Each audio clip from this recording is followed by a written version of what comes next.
성경을 보면 참으로 대단하다 여겨지는 인물들이 등장합니다. 어떻게 하나님 앞에서 저렇게 신실하게 살 수 있으며 어떻게 하나님 앞에서 저렇게 위대한 일들을 감당할 수 있을지 성경에는 정말 신실한 하나님의 사람들이 기록되어 있습니다. 그러나 그 위대했던 신앙의 인물들도 때때로는 낙심하고 때때로는 힘이 빠질 때가 있었다는 것입니다. 오늘 본문의 다니엘이 그러한 상황이었습니다. 다니엘은 하루 3번 하나님께 기도하고 하나님만 바라보고 동행하는 자였는데, 그래서 다니엘의 삶에는 낙심하거나 힘이 빠지는 일이 없을 줄 알았는데, 오늘 본문에서 다니엘이 어떻게 고백합니까?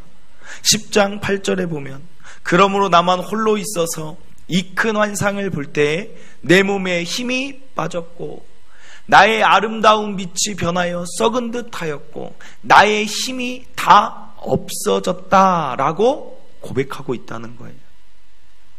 기도의 사람이었던 다니엘도 자신의 힘이 완전히 빠져서 자기 스스로 내가 아무런 힘이 없습니다라고 고백할 때가 있다는 것입니다.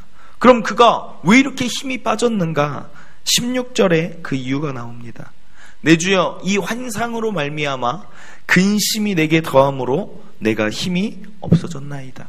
이 환상은 어떤 환상이냐면 전쟁에 대한 환상을 다니엘이 혼자 본 것입니다. 앞으로 자기의 나라와 자기의 민족에게 닥칠 전쟁에 대한 환상을 하나님께서 보여주신 것입니다. 전쟁이 무엇입니까? 사람이 죽고 죽는 것입니다. 끔찍한 광경을 다니엘은 보고 말았습니다. 그리고 이스라엘 자기의 동족이 당해야 될 일들을, 환난들을 그가 바라본 것입니다. 그렇기 때문에 그 환상을 볼 때 너무나도 다니엘의 마음이 아프고 그가 낙심에 졌던 것입니다.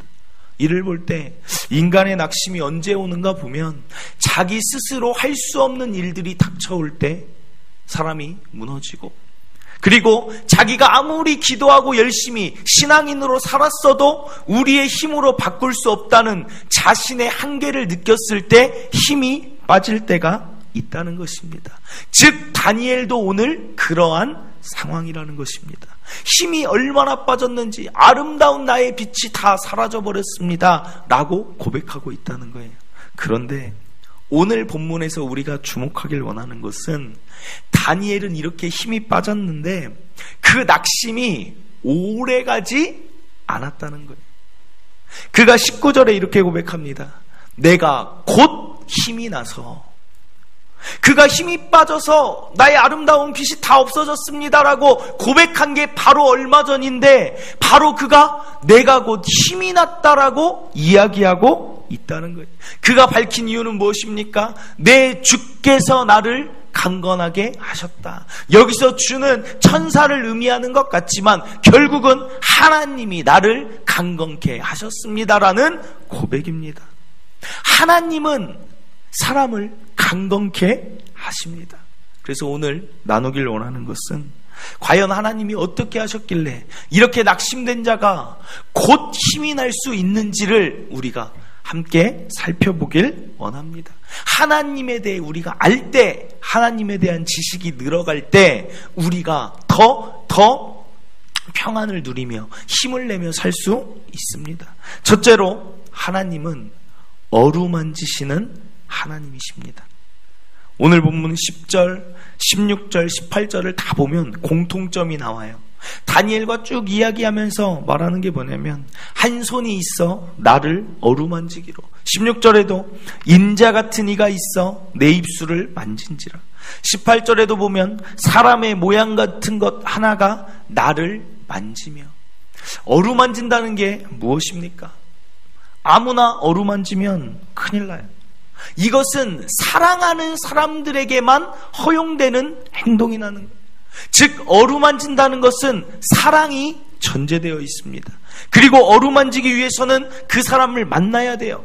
그 사람을 찾아가야 됩니다. 거기서 끝나는 게 아니라 마음에 진짜 공감이 될 때 그 사람을 어루만진다는 거예요. 예를 들어 장례식장을 생각해 보세요. 우리가 장례식장에 왜 갑니까? 돌아가신 분들을 위해서 가기도 하지만 사실은 돌아가신 분이 우리가 간 걸 압니까? 그것이 아니라 그 가족들을 위해서 간다는 거예요. 가족들을 위해서 갈 때 우리 마음이 정말 그자에게 향해 있으면 찾아가지 않습니까? 그리고 정말 그자들의 아픔과 슬픔이 마음 가운데 공감이 되면 어떻게 합니까? 인사를 하고도 그 유가족의 손을 꼭 잡아준다라는 거예요. 즉 어루만진다는 것은 마음의 공감이 있을 때 가능하다는 말씀입니다. 그럼 오늘 다니엘도 마찬가지라는 거예요. 하나님이 다니엘을 사랑하기 때문에 하나님이 다니엘이 힘이 쭉 처져서 있는 것을 볼 수가 없는 것입니다. 그래서 찾아가 주시고 그를 만져주시는 거예요. 진심으로 내가 너를 공감하고 있다는 것입니다.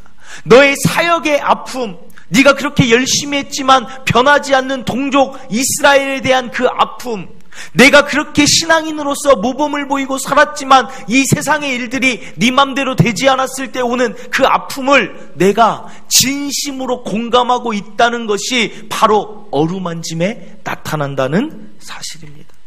사랑하는 성도 여러분, 우리 하나님은 우리를 공감하십니다.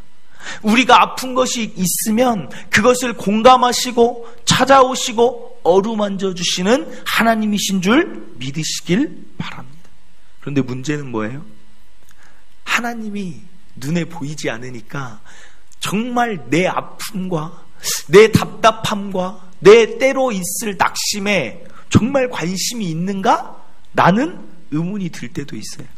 나타나서 하나님이 딱 만져주시면 하나님이 손 한번 잡아주시고 일으켜주시고 등 한번 두드려주시면 바로 알겠는데 잘 모르겠다라고 여길 때가 있다는 것입니다. 눈에 보이지 않으니까. 그럴 때는 어떻게 해야 돼요? 우리가 그 하나님을 어떻게 알 수 있습니까? 예수님을 보면 알 수 있다는 거예요. 예수님이 누구십니까? 하나님의 아들이자 곧 하나님이신 예수님이 이 땅에 오셔서 우리 인간들에게 어떻게 하셨는지를 보면 아, 하나님이 이러시구나를 우리가 명확하게 알 수 있는 표본이 된다라는 거예요. 성경에 보면 예수님이 우셨을 때가 있어요. 눈물을 흘리셨을 때가 있어요. 언제 눈물을 흘리셨을까? 세 가지가 나오지만 한 가지는 바로 나사로의 죽음을 알고 나사로의 집에 갔을 때 예수님이 눈물을 흘리셨습니다. 저는 이 예수님의 눈물이 이해가 안 됐어요. 무슨 말이냐?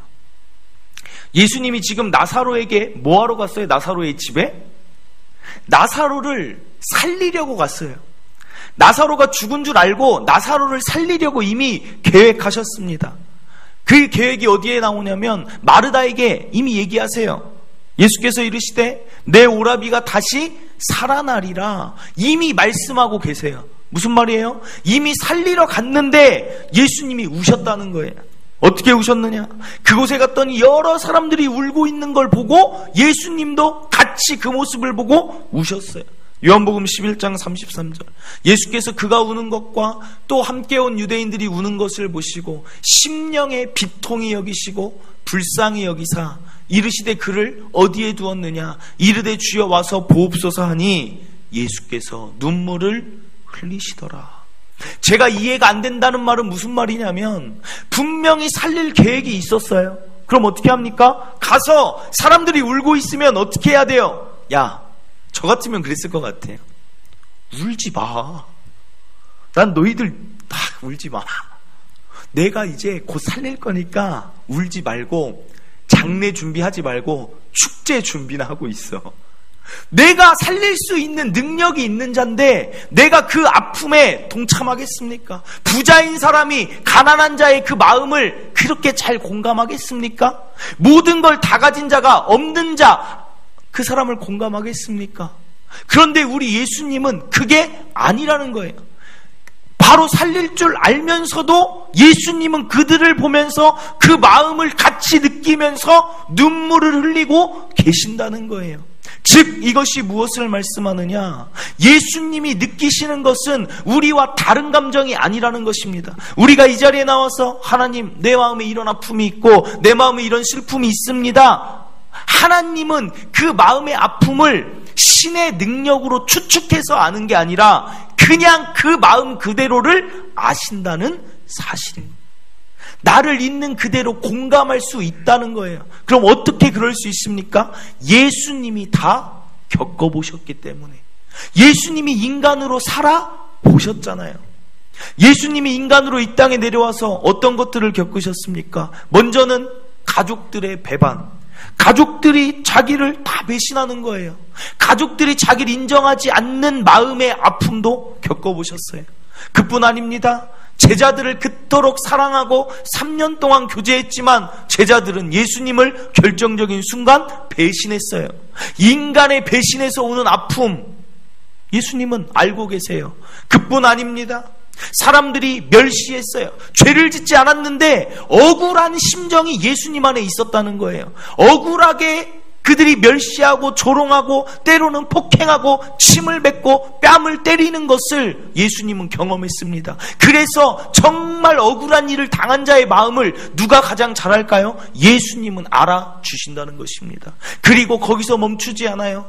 예수님은 영적인 고통이 뭔 줄도 아세요. 우리가 하나님이 어느 순간 나를 버리셨다라고 느껴지는 그 마음도 뭔 줄 아신다는 거예요. 무슨 말입니까? 예수님에게 가장 이 땅에서 힘들었던 순간은 하나님과 떨어져 있어야 하는 그 3일의 시간이었습니다.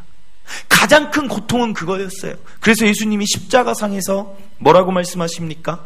엘리 엘리 라마 사박다니. 무슨 말이에요? 나의 하나님, 나의 하나님, 어찌하여 나를 버리시나이까?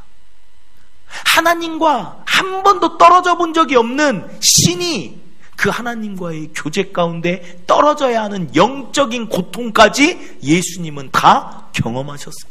그래서 예수님은 이 세상 누구보다 우리의 마음을 잘 공감하시는 분인 줄 믿으시길 바랍니다.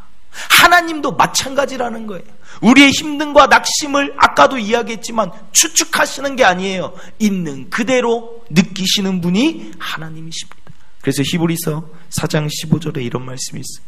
우리에게 있는 대제사장 예수님은 우리의 연약함을 동정하지 못하실 리가 아니요, 모든 일에 우리와 똑같이 시험을, 여러 가지 일들을 받으셨지만 죄는 없다. 즉 예수님은 노동도 다 해보셨어요. 무슨 말이냐면 태어나서 30살까지는 몫으로 사셔가지고 노동의 힘듦도 예수님은 다 아신다는 거예요. 뭐 때문에 힘든지도 다 아세요. 그렇기 때문에 마음이 힘들고 낙심된 자는 어디로 나와야 됩니까? 하나님께 나오고 예수님께 나와서 그분의 진심 어린, 공감 어린 어루만짐을 경험하면 그 사람이 일어난다는 사실입니다. 사진을 한번 보겠습니다. 이 사진이 누구냐면 지선아 사랑해라는 책의 주인공 이지선 씨예요. 동일 인물입니다. 저기 저 아름다웠던 저 여자분이 저렇게 교통사고를 겪고 저런 얼굴이 됐어요. 그런데 저 얼굴이 어떤 얼굴이냐면 40번이 넘는 수술을 해서 만들어진 얼굴이에요. 23살 때 간략히 소개드리면 음주운전자가 와서 차 사고를 내서 그때 화상을 입은 거예요. 3도 화상을 전신에 입어서 같이 탔던 오빠는 세상을 떠나고 자기는 저런 상태가 되었습니다. 얼마나 힘들었겠습니까? 얼마나 힘들었는지 저 사람의 마음이 찢어지고 무너지고 자기의 얼굴을 바라보며 너무나 큰 충격 가운데 있었던 사람입니다. 그런데 그 사람이 이제는 더 이상 내가 살 수가 없다. 그리고 하나님을 믿는 사람이었기 때문에 하나님을 그토록 원망했어요. 하나님 도대체 왜 나를 지켜주시지 않았습니까? 내가 하나님 앞에 무엇을 잘못했습니까? 하나님을 원망하기 시작합니다. 그러던 가운데 그녀가 결심합니다. 이제 더 이상 못 살겠다. 죽어야겠다. 라고 생각하던 밤에 꿈속에서 꿈을 꿉니다. 어떤 꿈인가? 누군가가 자기를 안고 있는 꿈이에요. 그런데 그 누군가가 누군가 봤더니 예수님이세요. 예수님이 자기를 꼭 끌어안고 뭐하고 계시냐 봤더니 예수님이 자기가 우는 것보다 더 심하게 통곡하며 울고 계신 예수님을 봤다는 것입니다. 예수님의 눈물이 자기가 우는 것보다 더 많이 우신다는 거예요. 자기를 안고 아파하시는 예수님을 바라보며 자기가 그때 깨달았다는 것입니다. 내가 하나님을 오해하고 있었구나. 나의 아픔보다 더 아파하시는 분이 바로 우리 예수님이시며 하나님이신데 내가 그것을 몰랐던 거구나. 그리고 말씀 가운데 계속적으로 들려오는 말씀이 무엇이냐면 아무리 힘들어도 지선아 여기가 끝이 아니다라는 거예요. 내게 희망이 있고 내게 소망이 있다. 이분이 정말 자기보다 자기를 위해 아파 우시는 예수님을 보고 이자가 마음이 위로함을 얻었습니다. 그래, 분명히 내가 이렇게 된 데는 또 어떤 섭리가 있겠지라고 하면서 그가 이겨낸다는 거예요. 그리고 지금은 어떤 자가 됐냐면 그 사진 한번 보이세요. 대학교에 들어가가지고, 아니 대학교는 졸업했고 이화여대를 나왔어요. 그리고 미국에 가서 석박사를 따고, 석박사 그 박사학위 논문 제목이 뭐냐면 어떻게 장애인이 공부할 수 있는가? 장애인들을 공감하는 자로서 사람들에게 하나님을 증거하고 하나님이 나를 일으키셨다는 것을 증거하는 삶을 살아가고, 때로는 마라톤을 해요. 화상 입은 자가 마라톤을 한다는 것은 말이 되지 않는 일인데도 사람들에게 나도 할 수 있으니 여러분들도 살 수 있고 여러분에게도 희망이 있습니다. 여러분과 함께하는 하나님이 있으니 힘을 내세요 하면서 살아가는 자가 되었다는 것입니다. 사랑하는 성도 여러분, 오늘 기억해야 될 것은 우리가 아무리 힘든 자리에 있다 할지라도 아무도 알아주지 않는 것 같지만 나의 힘듦을 하나님은 알고 계신다는 거예요. 나의 아픔을 하나님은 이해하고 계신다는 거예요. 그리고 공감하시고 위로해 주시길 원한다는 사실을 믿으시길 바랍니다. 그래서 아무리 힘들어도 하나님 앞에 나와서 위로함 얻으시고 힘을 내시길 간절히 바랍니다. 둘째로, 우리 하나님은 어떤 분이신가? 하나님은 속사람을 강건케 하십니다. 오늘 낙심에 빠진 다니엘에게 말씀하십니다. 11절 19절에 보면 이렇게 말해요. 큰 은총을 받은 사람 다니엘아. 19절에도 큰 은총을 받은 사람이여. 이 말이 무슨 말입니까? 이 말은 다니엘에게 너에게 은총을 베풀었던 나를 기억하라는 말씀입니다. 다니엘이 어떤 은총을 받았습니까? 다니엘의 삶을 간략히 말씀해 보면 다니엘은 포로였어요. 나라가 망했습니다. 나라가 망했을 때 타국으로 끌려갔던 게 다니엘이에요. 그런데 그 다니엘을 하나님이 포로에서 그래도 공부를 잘하고 열심히 하면 그 나라들을 다스릴 수 있는 그런 소년의 그런 직무의 자리에 뽑히게 하셨어요.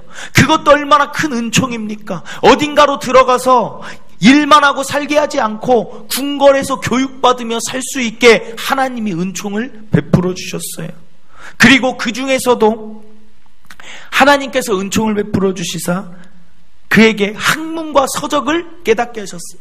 하나님이 이 네 소년에게 학문을 주시고 모든 서적을 깨닫게 하시고 지혜를 주셨으니 다니엘은 또 모든 환상과 꿈을 깨달아 알더라.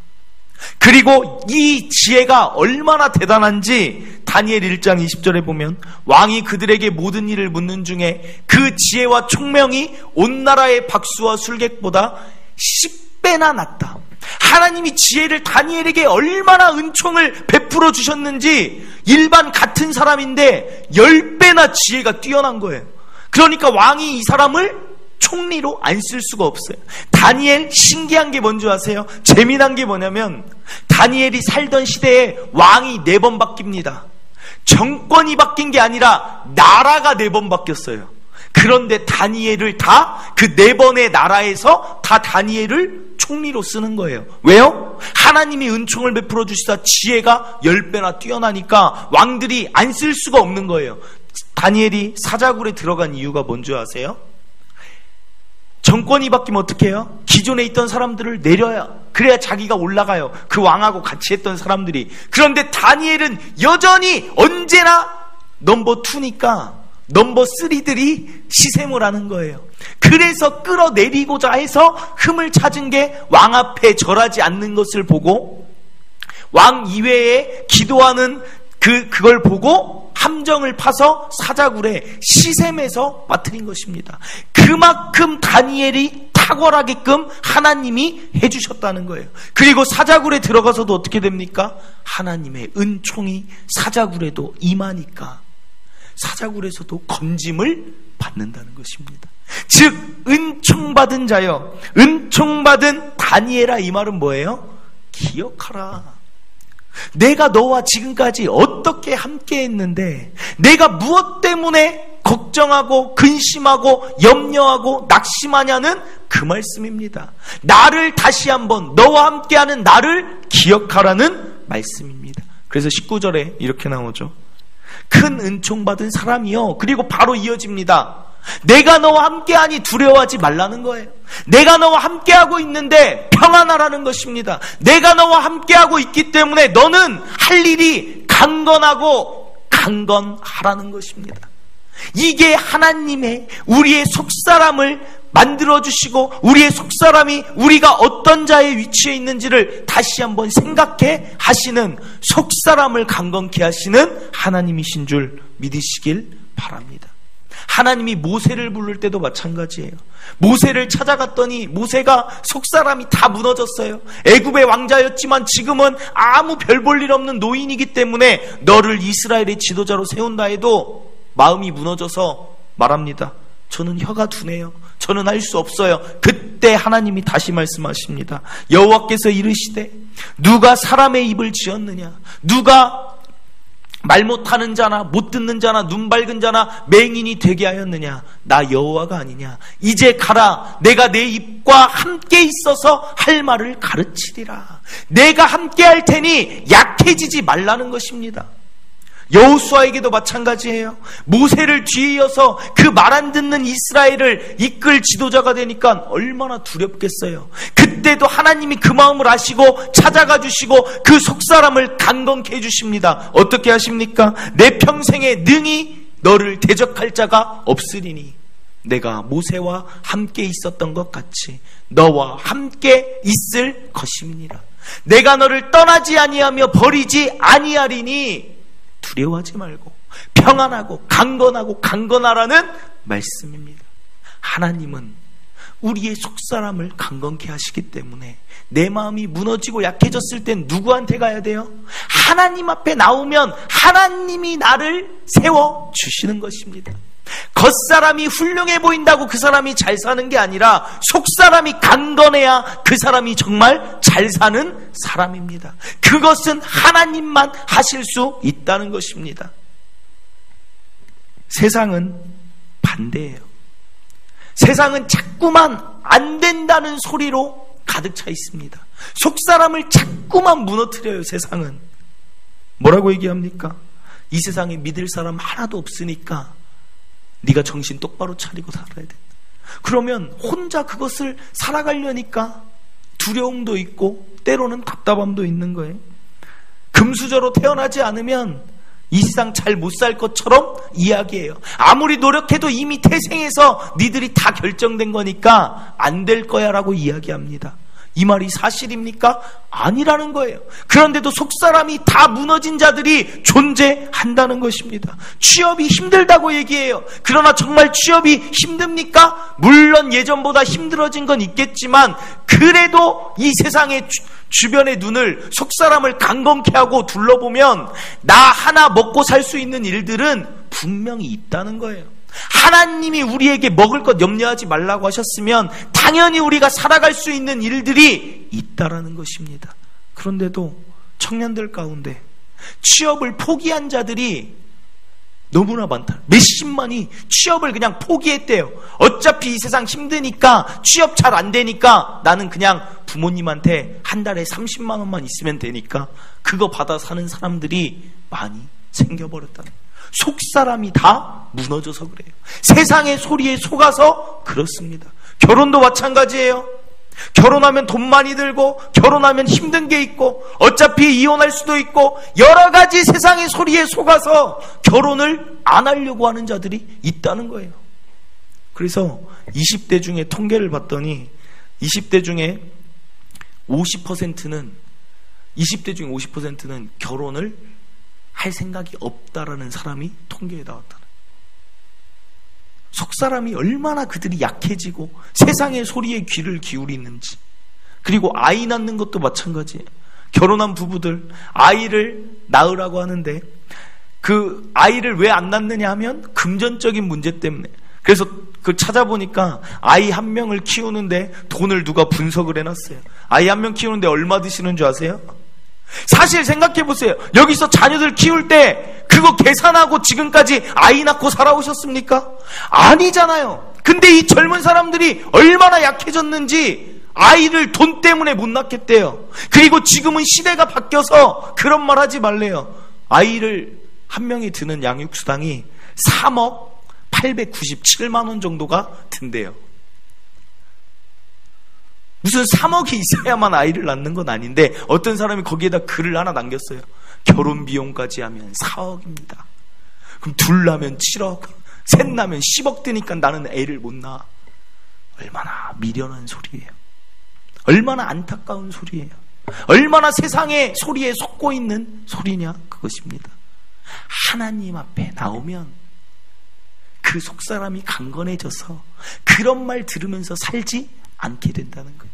그래서 저는 여러분들에게 부탁드리고 싶은 게 뭐냐면, 저와 여러분도 마찬가지지만 저와 여러분의 그 자녀들도 손주들도 있다면 하나님 앞에서 키워야 돼요. 왜요? 하나님 앞에 나오면 그들의 속사람을 하나님이 강건케 하시고, 하나님은 한 번도 안 된다라고 말씀하신 적이 없어요. 하나님은 늘 할 수 있다라고 말씀하세요. 할 수 있거든이 무슨 말이냐? 믿는 자에게 능치 못함이 없느니라. 이런 말씀들을 계속해서 듣고 두려워하지 말라, 평안하고 강건하라, 이런 말씀을 듣고 자란 자녀가 이 세상의 위대한 일을 감당하겠습니까? 아니면 여전히 세상의 소리를 들으면서 안 된다, 너는 태생이 안 된다, 너는 돈이 없어서 안 된다, 이 소리를 듣고 자란 자녀가 위대한 일을 감당하겠습니까? 하나님 앞에서 키우셔야 된다. 그러면 그 자들은 세상에서 아무리 그런 소리를 들어도 무슨 소리야? 하나님이 나와 함께 하시는데, 하나님이 나를 도와주시는데 내가 왜 그렇게 사느냐 라고 속사람이 강건해지는 그 사람이 진정한 축복인 줄 믿으시길 바랍니다. 마음이 무너질 때 다른 데 가지 마시고 하나님이 나에게 어떻게 말씀하시는지를 더 듣고 더 귀를 기울이시면 내가 살아나게 될 줄 믿습니다. 마지막으로 한 가지 더 말씀드리면, 하나님이 어떤 분이신가? 우리를 위해 싸우시는 분이라는 거예요. 오늘 20절에 천사가 다니엘에게 왜 왔는지를 말해줍니다. 천사가 이야기하는 것을 보면 천상에 전쟁이 있음을 알 수 있어요. 가브리엘 천사가 다니엘에게 오려고 했더니 그것을 21일 동안 막은 자가 있대요. 21일 동안 바사의 군주가 막았다는 거예요. 이 바사의 군주는 뭐냐면 대적하는 세력들이, 영적인 대적자들이 있다는 것입니다. 내가 너에게 즉시 응답되어서 오려고 했는데 나를 막은 자가 있다. 무슨 말입니까? 우리의 기도가 때로는 응답이 더딜 때가 있어요. 그럼 그건 뭐예요? 영적인 존재들이 막고 있다는 거예요. 다른 말로 하면 우리의 기도가 들어지면 그만큼 영적인 세계에는 난리가 나는 일이에요. 위대한 일이에요. 우리가 동탄 지역을 품고 기도하고 이 교회의 부흥을 위하여 기도하면 그 기도는 하나님이 반드시 응답하시는데, 그러면 여기저기 살아나는 역사가 일어나니까 대적하는 자들이 있다라는 말입니다. 그럼 우리는 어떻게 해야 돼요? 기도 응답이 더디면 어떻게 해야 돼요? 더 기도하는 것입니다. 더 그들이 막을 수 없을 만큼 더 기도를 쌓아 올리는 것입니다. 그리고 더 끈기 있게 기도하면 반드시 그 기도는 응답되어진다는 사실입니다. 본문으로 돌아와서 우리가 오늘 이 말씀 가운데 다니엘에게 온 그 가브리엘이 하고자 했던 핵심이 무엇입니까? 아까 이야기한 것처럼 20절에 내가 돌아가서 바사 군주와 싸우려니와 내가 나간 후에는 헬라의 군주가 이를 것이니라. 다니엘아, 걱정하지 말라는 거예요. 내가 가서 싸울 테니까 너는 걱정하지 말고 있으라고 그를 위로하기 위해 왔다는 것입니다. 그러나 결국 본질적으로는 누가 싸우는 거예요? 하나님이 천사에게 명령해서 영적으로 승리하게 하시는 것이고, 하나님이 다니엘을 위해, 이스라엘을 위해 싸워 주시겠다는 약속을 다니엘에게 들려주시는 것입니다. 사랑하는 성도 여러분, 우리를 위해 하나님이 싸워 주신다는 거예요. 우리를 위해서 우리가 마음이 아프고 낙심될 때 공감만 하시는 하나님이 아니라는 거예요. 속사람만 강건케 내가 너와 함께 할게 말씀만 하는 하나님이 아니라는 거예요. 내가 너희를 위해 친히 싸워주시는 하나님이심을 믿으시길 바랍니다. 홍해가 여러분 인생 가운데 아무리 나타나서 막고 있다 할지라도 하나님이 어떻게 하십니까? 출애굽기 14장 14절에 여호와께서 너희를 위하여 싸우리니 너희는 가만히 있을지니라. 여기서 말하는 가만히 있을지니라는 무슨 말이냐면 그냥 말 그대로 가만히 서 있으라는 게 아니라 여호와께서 싸우시리니 너희는 기대하라는 것입니다. 하나님이 어떤 일을 행하실지 기대하라는 것입니다. 하나님이 어떻게 하십니까? 홍해를 갈라버리셨어요. 홍해를 속 시원하게 갈라버리신 것처럼 여러분의 문제들도 하나님께서 갈라주실 줄 믿으시길 바랍니다. 기도하고 있으면 하나님이 그렇게 일하실 거예요. 여호수아가 가나안 땅 들어가는 것도 여호수아가 잘해서 들어간 게 아니라는 거예요. 누가 잘했어요? 하나님이 이미 가서 다 싸워주셨어요. 여리고를 무너뜨릴 때 재미난 일이 뭐예요? 여리고 성을 하루에 한 바퀴를 도는데 여리고 백성들이 그것을 쳐다만 보고 있어요. 둘째 날도 한 바퀴 도는데 또 쳐다만 보고 있어요. 왜 그렇습니까? 이미 하나님이 그들의 마음에 두려움을 심어 놓으셨다는 거예요. 그들의 마음이 녹아져 내리게 하나님이 이미 다 작업을 하신 것입니다. 하나님이 여러분을 위해 싸우십니다. 그렇기 때문에 어떤 인생의 문제가 와도 그냥 하나님을 믿고 기대하고 기다리시길 간절히 바랍니다. 하나님이 한 번만 손대시면 안 풀릴 문제가 없다는 것 기억하시는 여러분 되시길 바랍니다. 말씀을 맺습니다. 우리가 낙심하고 지치고 힘들 때 하나님이 어떤 분이신 줄을 기억하시길 바랍니다. 우리가 첫째로 살펴본 것, 하나님은 우리를 진심으로 공감하시고 어루만져 주시고 찾아오시는 하나님임을 반드시 기억하시고, 이 세상의 모든 힘든 것 나 혼자 지고 간다라는 생각은 버리시길 바랍니다. 하나님이 나와 함께하고 계시는구나, 이 생각을 하시고, 두 번째로는 하나님이 함께 하시니 두려워 말고 평안하시고 강건한 삶을 사시길 바랍니다. 그리고 하나님은 지금 오늘도 나를 위해 일하고 계세요. 싸우고 계세요. 나의 대적들을 위해 싸우고 계시고 나의 대적들을 무너뜨리고 계세요. 그렇기 때문에 힘을 내시길 바랍니다. 지치지 마시고 낙심하지 마시기를 간절히 바랍니다. 우리 이 시간에 찬양 부르겠습니다. 힘들고 지쳐 이 찬양 부르면서 이 찬양의 가사를 생각하면서 너는 내 아들이라 말씀하시는 그 하나님을 우리가 느끼시길 간절히 바랍니다.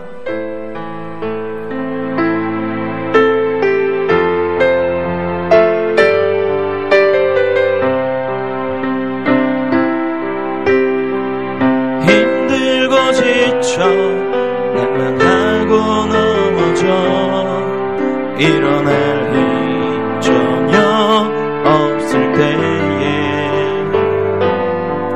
조용히 다가와 손 잡고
우리 다시 한번 힘들고 지쳐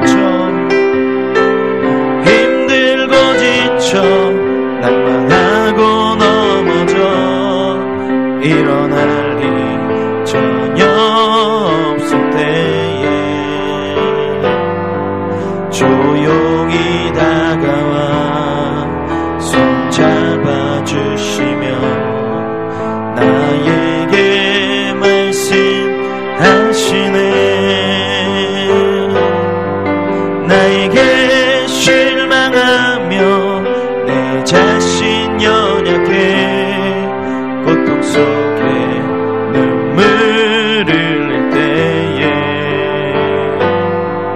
못 자국난 그 손길 눈물 닦아주시며 나에게 말씀하시네.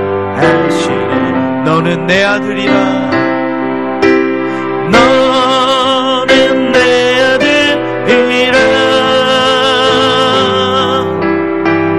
오늘날 내가 너를 놔둬라. 너는 내 아들이라. 나의 사랑하는 내 아들이라. 언제나 변함없이 너는 내 아들이라. 나의 십자가 고통 그 산의 그 고통으로 내가 너를 낳았으니 너는 내 아들이라.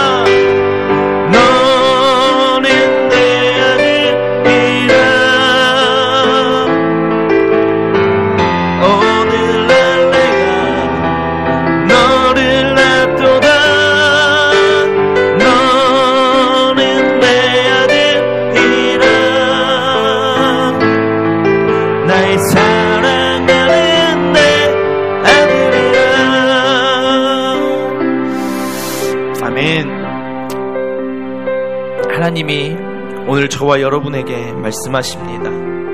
너는 내 아들이라. 내가 너를 낳았고 내가 너를 사랑한다 말씀하십니다. 무엇 때문에 낙심하느냐? 무엇 때문에 지치느냐? 무엇 때문에 끝이라 생각하고 무엇 때문에 좌절하느냐? 하나님이 우리에게 말씀하십니다. 내가 너와 함께하니 두려워하지 말고 평안하고 강건하라. 하나님이 저와 여러분에게 하시는 말씀입니다. 하나님 알겠습니다. 하나님이 나와 함께 하시는데 내가 왜 이렇게 두려워하고 힘들어하고 아파합니까? 더 이상 그러지 않겠습니다. 나를 도우시는 하나님을 믿고 나는 일어나겠습니다. 하나님, 나는 좌절하지 않습니다. 하나님 감사합니다. 나와 영원토록 함께하여 주시옵소서. 나는 하나님의 아들입니다. 라는 그런 고백, 우리 말씀을 생각하시며 하나님, 나의 아버지께 나를 도우신 하나님 감사합니다. 우리 기도드리는 시간 되길 원합니다. 주여 한번 외치고 기도합니다. 주여